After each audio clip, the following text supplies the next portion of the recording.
that you cut out the ears and the nose, what should we do with it? Let's put it. Put it using what?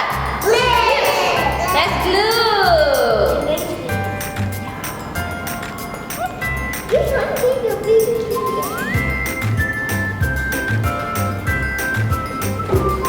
Okay, now you have your ears and your nose. What else should we paste on your paper? The eyes. Let's paste the eyes.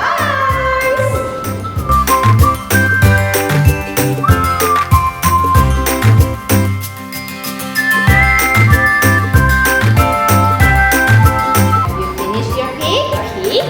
Yeah. Yes. Can I see that? In 3, 2, 1. Woohoo!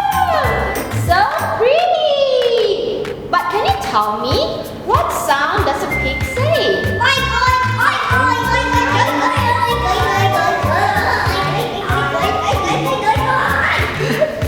Can you sing the Peppa Pig song? Oi, oi, oi. What does the sound like? Okay, you can see each other speak. Okay guys, if you like this Peppa Pig craft, feel free to like and subscribe to see more videos.